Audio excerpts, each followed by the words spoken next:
In this video, I'm going to do some architectural photography in Albany, New York. I'm going to show you how I get the shot here, and then I'll show you how I process one of these images in Photoshop. Let's get started.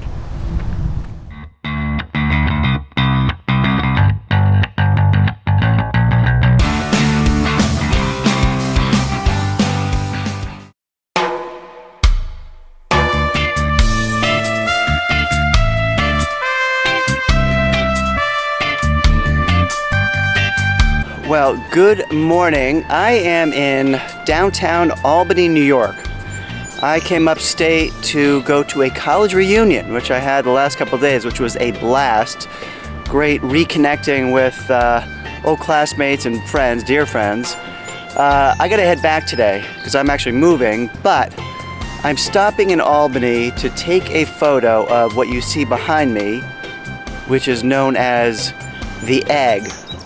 Pretty sure it's a performing arts center. It's right by Empire Plaza. It's at Empire Plaza in Albany. There's some other great buildings. I might walk around and do some other shots, but I'm in a little bit of a strange position. I tried to walk across this ledge that you see in back of me, but I didn't feel very safe. So I stepped down. I'm in this grassy area.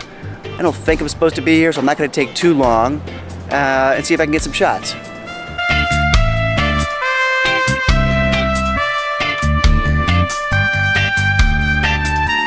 I'm a big fan of this building. My first time shooting it, and it is a little tricky. There's not great angles to shoot it from, so I may, wander around a little bit here. Again, I'm not sure I'm supposed to be down here or not, but I'll see if I can get something interesting. I've tried to shoot it from the other side. It wasn't as good, but I may try again. We'll see.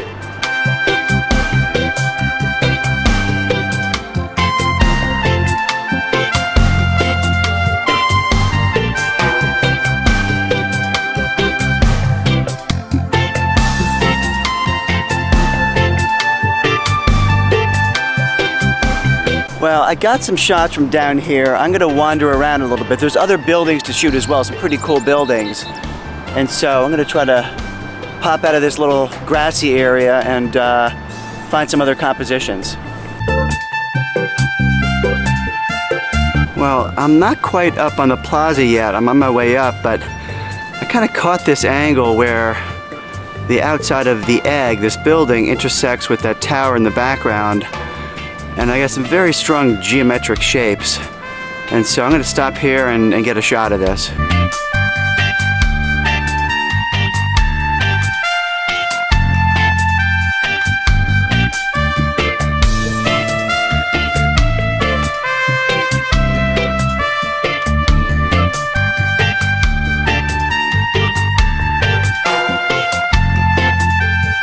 Well, I am up on the plaza at Empire Plaza. And it's a pretty cool area, a little stark, a little minimalist. I don't know if it's brutalist architecture, mid-century, I'm not quite sure. But in back of me is actually the New York State Capitol. So I'm in Albany, which is the capital. If you turn around this way, you're kind of flanked by some pretty cool towers. On the other side of this water is a very cool building. It's a museum of New York Museum, something. I'll put it up on the screen when I get the name, but I'm not getting a perfect reflection because there's a little duck in the water. I don't think I can grab him, but I'm going to try to get some shots here of this cool building looking down this way with my wide-angle lens.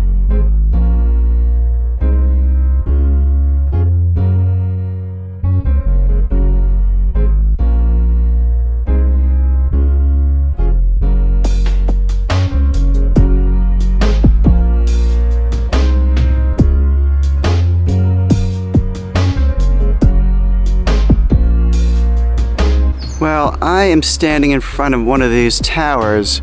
They are pretty tall, very sleek, wonderful straight lines that go right up to the sky practically. Very simple, very minimalistic, but trying to get some shots here. Well, even the names on these buildings are minimalistic. Agency Building 3. Such creativity.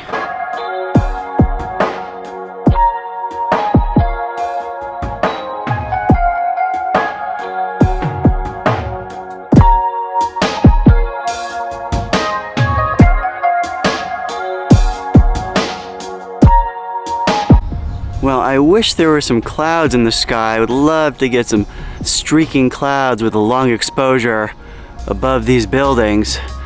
But unfortunately, there are some wispy clouds very high, but they're just not going to register on my sensor, unfortunately. Well, I'm going to swap out my wide angle for my long lens and try to get a shot of these buildings in the back, something a little bit more abstract maybe. Just, you get these 3 buildings in a row, you get these really cool layers. Again, very, very architectural and geometric. I might want to stand up on this platform behind me just to get kind of a better angle.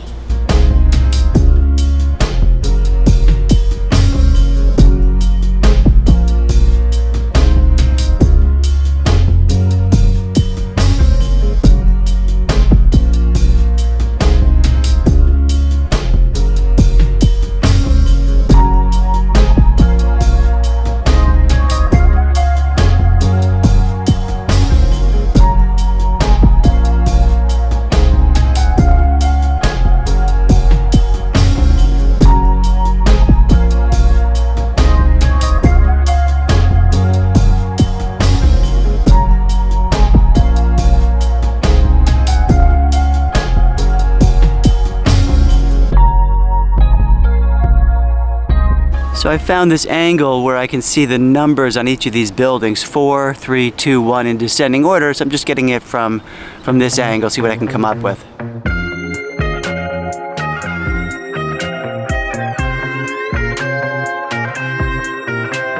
Well, that was a fun morning. I gotta head back, help my wife pack up our house so we can move. Hope you like these shots. If you do like this video, it does help the channel just to give me a like. And if you like this kind of content, make sure you subscribe to the channel so you don't miss future videos. And until next time. Okay, well, I am back on my computer now. I am in Photoshop, and I am going to show you how I turned this image into this image. Now, I've already done some work in Lightroom, converted to black and white. I added a little bit of clarity, maybe brought up the shadows, but not too much. And I kind of like this angle. I love the structure, but I want to make it more dramatic. So the other thing I've done, by the way, is I've already made a number of selections. Selected the sky, other parts of the image. To do that, I use the polygonal lasso tool. It's a little tougher because these lines are not all straight, certainly not around the egg. And I just took my time and used very short strokes, very short lines to outline that structure. So what I want to do first is work on the sky. I really want the building to pop more, so I want to darken that sky, and I want to remove those distractions. The other buildings, there's bushes on the lower right of the image, or maybe trees. And so I'm going to go up and select sky. I've already saved it, so I can now go to load selection, and I called it sky, hit OK. And you can see, maybe you can't see, but there's marching ants now around that sky. To simplify it, I'm going to use a solid color adjustment layer. And I'm on the far left of this grid, so on the left I can kind of go white to black, and I don't want to make it fully black, but kind of a darker color, maybe somewhere around there. Hit OK, and again, you can play with this stuff. Next thing I want to do is work on the egg itself, and I want to really accentuate the curvature of it, and there's different ways of doing it.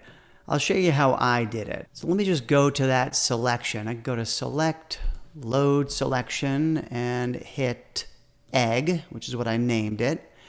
And again, I want to accentuate the curvature. First, let me brighten up the entire selection. I'm using a curves adjustment layer. I'm going to pull up on this selection. You see things getting quite a bit brighter. I want to reselect it, and I go to select, reselect. I'm going to use this time a gradient tool, and I'm going to use the radial gradient tool, which I have selected. Make sure my foreground color is white. And if I pull out from a kind of a selected point, it creates this nice soft gradient around that point. It's a circular gradient. And so you can see here's the before, here's the after. It just brightened up that part of the image. And again, you could play with it. I can make it a little bigger, probably do that. You can change the center point. You do it, kind of the way you want to. And so I think something like that is pretty good. I can accentuate this further by darkening around the outside a little bit. And so I've got the selection already made. I can go to a curves adjustment layer, this time pull down. That will darken the entire selection. I can then reselect. I'm going to use a radial gradient tool again, but this time I want the foreground to be black because I want the outside to have the effect. And so if I pull out from here, you can see that, the outside is darker now. So here's the initial, here's before I did anything. There's brightening up the middle, there's darkening around the outside. And so you do get this really nice effect that accentuates the curvature of this shape. Let me deselect this by hitting Command D. So the next thing I'm going to do, there is a bit of a curved brick structure in the lower left. I want to highlight that a little bit more because it is pretty flat. And so what I want to do is select it, and let's see what I called it, round foreground.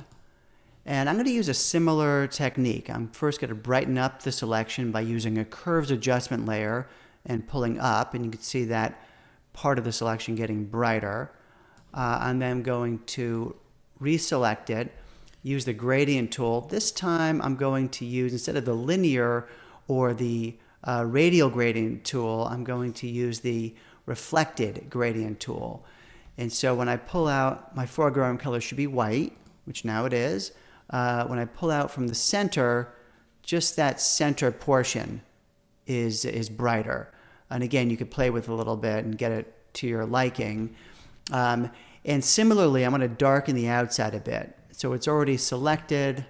I'll go to my curves adjustment layer, pull down. That will darken the selection. Let's reselect it. I've got my gradient tool selected. I'm going to change the foreground color to black, and you do that with this little toggle here on the icon itself. And if I pull out from the middle, then you get this this nice effect. You can see here's the before, very flat, and here's the after, where you do see that curvature. I can deselect by hitting Command D. So the next thing I want to do is kind of darken the wall and some of these bushes in front, so the building or the structure itself pops a little bit more. And so let me load the selection I called wall below. And so that is kind of everything from the top of the wall and down. I don't want to touch that rounded portion that I just worked on though. And so what I can do is load that selection, which was called rounded foreground, and I'm going to subtract it from this selection using this button here. And so now what I've selected is everything kind of below the wall except that structure that I just worked on. And so now I can use a curves adjustment layer. I can pull down to darken everything, again, except that part of the frame that I just worked on.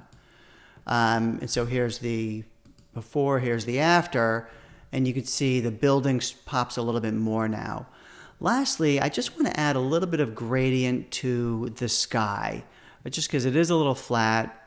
And so I'm going to select the sky, load selection, sky, and I'm going to use a curves adjustment layer. I'm going to brighten up the entire selection first. I'm going to reselect it, choose my gradient tool. This time I'll use the linear gradient tool. And I kind of want the left side to be a little bit brighter. And so I pull over from the left. Actually, this is not going to work. Just the opposite. I did not change my foreground color. So let me undo that. Foreground needs to be white. Now, if I pull over from the left side of the sky is going to be a little bit brighter. And I can deselect that, hitting Command D. Now, there is one issue that came up, and that is there is some banding in the sky. If you look closely, certainly towards the center left of the sky, you'll see some banding. There's different ways of doing it. I came across a pretty simple way of doing it. It's pretty fast. But the first thing I want to do is to get everything I've done on one layer. And so if I select all of these layers that I worked on, and I can hit the bottom layer, hit Shift, hit the top layer. If I hit, this is on a Mac, but Shift, Alt, Command, E. I get all of that on one layer. And so now I can do stuff that will affect, the entire image. And so what I want to do is select the sky, which I had already selected. I'm just going to add a little bit of noise. And so I can go to Filter, Noise, Add Noise. And you can see it's very minimal amount of noise, but it really does a great job of getting rid of that banding. Here's the before where you see the banding. Here's the after. And it really doesn't detract too much from the image with that noise. Let me deselect the sky, hit Command D. Last thing which I do with many of my images, just add some overall contrast. So I'm going to just choose a curves adjustment layer. I'm going to pull up slightly on the right, which brightens the highlights. Pull down slightly on the left, which darkens the shadows. And there you go. And so that's the final image. I hope you enjoyed it. If you do like these kind of videos and you want to see more, make sure you subscribe. It also helps the channel if you just give me a like, a thumbs up. And until next time.